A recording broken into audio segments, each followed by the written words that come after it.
Bonjour tout le monde. Donc j'ai la lourde tâche de présenter un peu la contribution de Alive and Thrive à la lutte contre la malnutrition. Et donc je parle au nom de notre directeur de programme, Dr Aboubakry Thiam, et notre directrice technique régionale, Neyfatou Ndiaye, Dr Neyfatou Ndiaye, donc, qui est hors du pays actuellement. Et moi, je suis le RMNCH Advisor au niveau du Sénégal, avec une position basée au ministère de la Santé, auprès donc de Dr Mati Ndiaye, Dr Mati Diagne, chef de la division de l'alimentation et de la nutrition. Voilà, donc Alive and Thrive ECOWAS, c'est une initiative mondiale de nutrition visant à sauver des vies, à prévenir les maladies et à assurer une croissance saine des mères et des enfants. Et la plateforme régionale de la CEDEAO en Afrique de l'Ouest est la plus récente initiative de Alive and Thrive. Et l'initiative Alive and Thrive propose actuellement un portefeuille dynamique d'activités spécifiques dans plusieurs pays, dont le Bangladesh, Burkina Faso, Éthiopie, Inde, Nigeria, ainsi que des efforts régionaux visant à reproduire des approches efficaces en matière de programmes et de politiques en Asie du Sud-Est et en Afrique de l'Ouest. Slide. Alive and Thrive travaille en partenariat aussi avec des gouvernements, des agences des Nations Unies, des ONG, des universités et aussi d'autres entités pour améliorer encore la couverture et la durabilité des projets et processus générant des changements sociaux et comportementaux favorables à la nutrition chez la mère, le nourrisson et le jeune enfant. Donc, au niveau du slide, s'il vous plaît. Ah, c'est moi. Ah, c'est moi. Je pensais que c'est quelqu'un qui déroulait. Je suis en arrière. Non, c'est bon. Au niveau le bureau central est au niveau de Dakar. Et nous avons donc un directeur général, un directeur régional du programme, une directrice technique régionale, un assistant financier et des responsables pays. Et il y a une assistance technique au Burkina. On peut dire qu'il y a 3 hubs de Alive and Thrive dans la région CEDEAO de l'Afrique de l'Ouest, au niveau du Nigeria, Burkina et Sénégal. Alive and Thrive travaille avec des partenaires, donc globalement des agences multilatérales et bilatérales,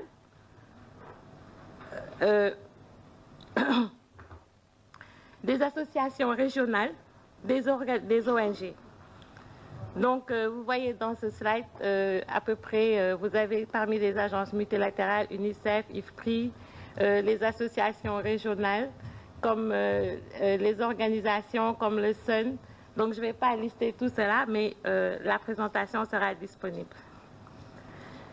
Et l'approche de Alive est basée sur le modèle socio-écologique du changement pour le comportement, qui s'appuie sur 3 piliers stratégiques que sont le plaidoyer politique, le renforcement des systèmes, y compris la communication interpersonnelle, la mobilisation communautaire et la communication de masse, et surtout l'utilisation stratégique des données.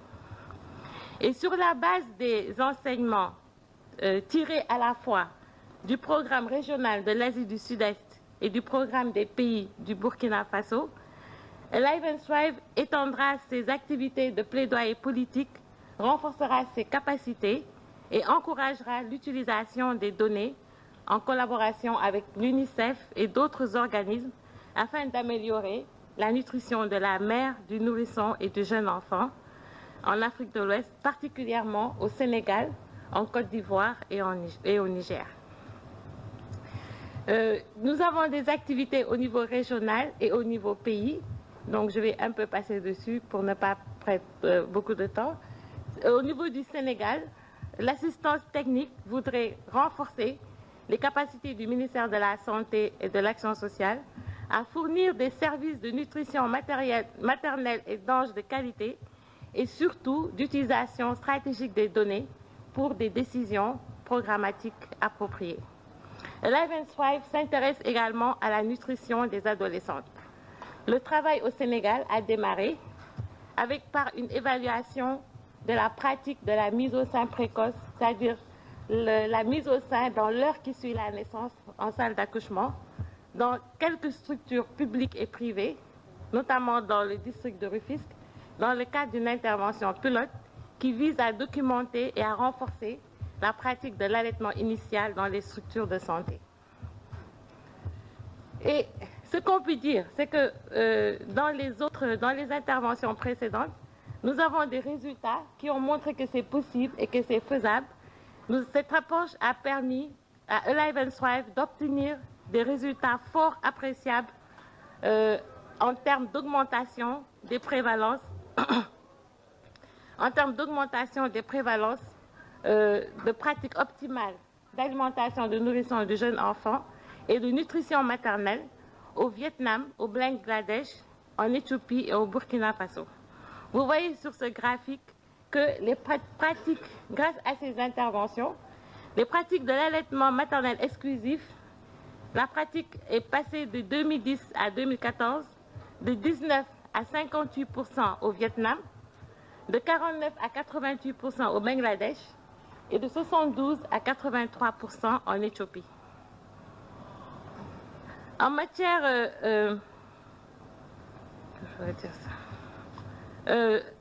concernant la nutrition maternelle, au Bangladesh, dans des zones du projet à forte intensité d'activité, la supplémentation en fer acide folique est passée de 94 à 139 comprimés au cours de la période anténatale. Et toujours au Bangladesh, dans les zones du projet à forte intensité d'activité, la consommation de 5 groupes d'aliments chez les femmes enceintes est passée de 60,7 à 88,7.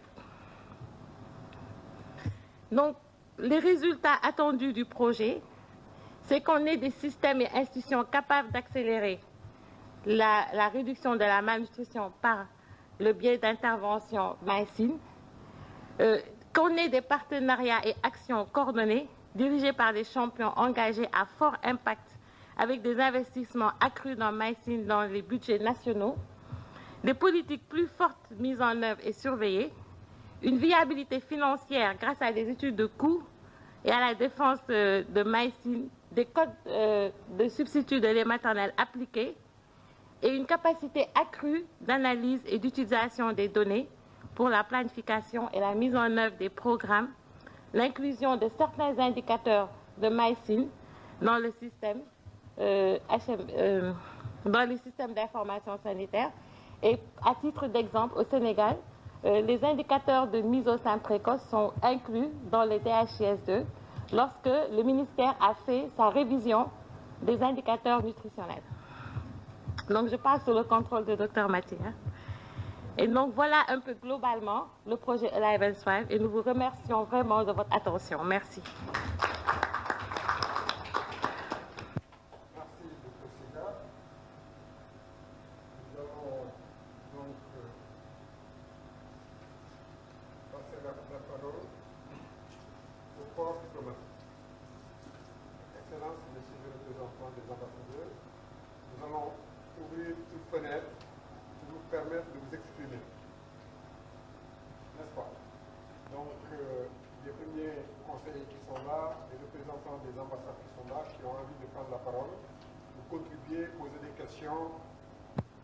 N'est-ce pas?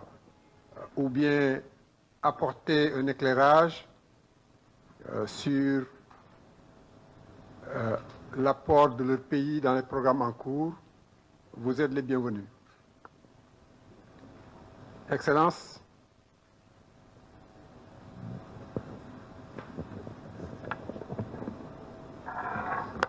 Merci. Je crois que le corps diplomatique s'est un peu réduit. Donc je fais commencer.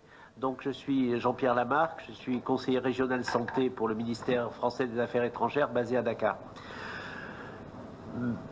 D'abord, je voudrais bien sûr commencer par des remerciements. Remerciements et félicitations à ACF d'avoir réussi à regrouper autant de personnes, en tout cas quasiment toutes les personnes concernées étaient présentes là, même si beaucoup sont partis. En tout cas, j'espère qu'ils ont entendu les premiers messages. Donc félicitations pour ça et bien sûr pour les présentations. Les présentations elles-mêmes qui ont été faites étaient vraiment fort intéressantes. L'UNICEF qui nous a cadré les grands messages sans rentrer dans les détails pour montrer combien le problème était important dans la région, mais je voudrais aussi mettre un accent particulier sur la communication de la présidente de la FAO qui nous a bien montré combien les femmes sont engagées et sont au cœur du problème. Et aussi, je voudrais dire que la présentation de l'ALN est fort intéressante parce que là, elle placera vraiment les dirigeants devant leurs responsabilités. Et si annuellement, effectivement, ces indicateurs sont suivis, on peut espérer que la santé remontera, la nutrition remontera dans l'agenda national. Alors, peut-être j'ai deux bémols dans ce que j'ai entendu. Le premier, c'est qu'il ne me semble pas, mais je me trompe peut-être, avoir entendu le mot pauvreté. Alors, je crois que la représentante de la FAO a dit tout à l'heure qu'il y avait des mots à ne pas dire, hein, il ne fallait pas parler de famine. Là aussi, pauvreté, quand même, le gros problème de la région, c'est la pauvreté qui augmente en termes d'effectifs, puisque avec la démographie, le nombre de pauvres augmente. Même si j'ai été particulièrement surpris par un chiffre que vous avez donné de l'UNICEF sur les enfants de 6 mois qui avaient un repas correct en quantité et en qualité de 12%, montre que la pauvreté n'est donc pas le seul problème, puisqu'on ne peut pas estimer qu'il y a 88% de pauvres. Donc il y a aussi des problèmes de pauvreté dans l'information des parents qui est nécessaire. Donc ça, c'était le premier point. Le deuxième, c'est... je crois qu'il a manqué ce matin, alors la dame qui vient de parler contredit un peu ça, il n'y a pas eu suffisamment d'informations sur ce qui est en train d'être fait et qui est en train d'être fait différemment de ce qu'on a fait jusqu'à présent.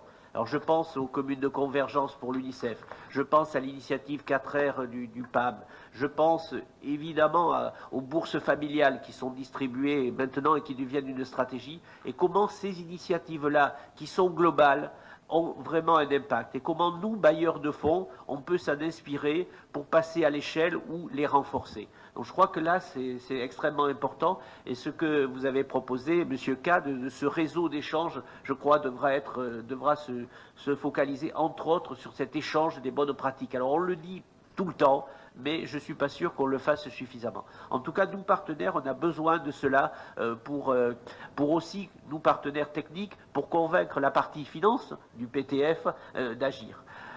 Donc, puisque j'ai la parole, que fait la France dans tout ça ? Alors la France, on a la nutrition, bon, on a l'impression, comme tout le monde, d'en avoir toujours fait et d'avoir toujours mis de la nutrition. C'est vrai qu'on n'a pas toujours été dans une approche intégrée et je crois que donc on est en train de travailler avec l'AFD pour que la nutrition monte dans l'agenda et soit inclue dans tous les projets. Qu'il n'y ait pas de projet agriculture, qu'il n'y ait pas un volet nutrition, qu'il n'y ait pas un projet santé, qu'il n'y ait pas un volet nutrition. Alors on a commencé avec l'initiative Muskoka qu'on fait avec les agences des Nations Unies où la partie nutrition est devenue importante. On a même fait un atelier régional récemment pour travailler avec nos collègues du DFID, nos collègues du Canada, d'autres bailleurs, pour se mettre d'accord justement sur comment aujourd'hui il fallait une approche intégrée si on voulait agir en matière de nutrition. Les opportunités pour la France, elles sont que nous sommes en train, à l'initiative du président, d'augmenter l'aide publique au développement. Et donc j'ai bon espoir que dans cette augmentation, la nutrition puisse s'y retrouver, puisqu'il y aura à la fois l'augmentation pour les projets, mais aussi pour les actions humanitaires, où là, un budget important doit être mis en place. Et je suis sûr qu'au-delà de l'aide alimentaire programmée que nous faisons régulièrement avec les partenaires présents ici, ACF dans certains pays, pas au Sénégal, mais dans certains pays, le PAM dans presque tous les pays où nous intervenons, l'UNICEF dans quelques-uns. Donc voilà, nous avons l'outil aussi pour travailler sur lutter contre la malnutrition. Cette année, pour nous, est importante puisque à la fois il y a une reconstitution du Fonds mondial contre les 3 maladies, c'est un peu connexe ici, mais on peut regretter par exemple que le Fonds mondial dans ses activités ait diminué les activités de nutrition. Il y a quelques années, on avait des activités de nutrition pour les gens touchés par les maladies infectieuses. Ça a malheureusement disparu. peut se demander pourquoi. Donc là, c'est aussi à rapporter aux pays eux-mêmes, puisque c'est eux qui font les propositions et qui n'ont pas toujours mis dans la hiérarchie de leurs priorités la nutrition. Mais au-delà de cela, nous avons la présidence du G7 et il y aura un volet santé. Et ce volet santé est centré sur la réduction des inégalités dans l'accès. Et donc, on l'a vu ce matin, que ce soit les adolescents, que ce soit les femmes, il y a une inégalité dans l'accès aux soins. Et l'accès aux soins médicaux, c'est aussi l'accès aux soins de nutrition. Donc voilà un peu le panorama. Merci de tout ce que vous faites. Aidez-nous à faire plus en nous donnant des données beaucoup plus concrètes sur ce qui marche moins bien et qu'il faut corriger. Et en tout cas, on est ensemble, comme on dit, dans la région. Merci, Monsieur le représentant de l'ambassade de France au Sénégal. Autre représentant d'ambassade, Madame, s'il vous plaît. Merci. Je représente l'ambassade du Cameroun. Nous sommes honorés d'être invités à prendre part à cette session et nous vous remercions pour la qualité des interventions et des présentations qui ont été faites. C'est un plaidoyer qui nous touche particulièrement parce que nous faisons partie des pays qui faisons face à ces problèmes qui ont été décriés ici. Le gouvernement camerounais s'allie à cette initiative et salue ce partenariat. Nous sommes convaincus que nos actions ensemble contribueront à améliorer ces conditions. Nous avons des programmes spécifiques au Cameroun qui s'occupent de cette problématique. Nous avons par exemple un programme qu'on appelait à l'époque École contre nourriture. Je ne sais pas maintenant s'il y a eu des variantes qu'on faisait en partenariat avec le PAM et l'UNICEF et qui contribuaient à fixer les élèves des zones rurales éloignées qui faisaient face à la déperdition scolaire, notamment du fait des travaux saisonniers. Et on leur donnait donc à manger à l'école, on ouvrait des sortes de cantines que ces organismes finançaient et puis ça permettait de fixer. Et bien sûr, il y a également des programmes qui s'occupent d'autres cibles comme les préadolescentes, les adolescentes, les femmes enceintes, les enfants en bas âge. Donc nous sommes contents de faire partie de cette session de haut niveau et nous saluons les différentes interventions. Merci beaucoup. Merci, Madame la représentante de l'ambassade du Cameroun au Sénégal. Autre représentant d'ambassade. Très bien. Donc, je pense qu'on remercie vraiment le corps diplomatique, d'abord pour sa présence massive et surtout pour leur contribution de qualité. Des notes ont été bien prises. Je pense que les représentants du gouvernement vont s'approcher des différentes ambassades, notamment la France, pour voir comment impliquer leurs préoccupations dans le groupe G7, comme vous venez de le dire, n'est-ce pas? Et voir aussi les autres opportunités qu'offre la coopération française. Maintenant, nous allons ouvrir la parole. On va donner la parole aux participants qui veulent intervenir. Les représentants du ministère de l'Éducation avaient souhaité prendre la parole. Je pense que c'est l'occasion, Dr Dia. Ensuite, la liste est ouverte. Dr Dia, vous avez la parole en attendant de voir quelqu'un d'autre.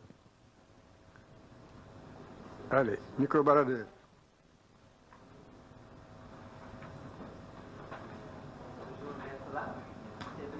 Pourquoi pas? Est-ce que tu peux te rapprocher d'autres, de qui Ramata, pour ngeen def recommandation yi soreetuñu de.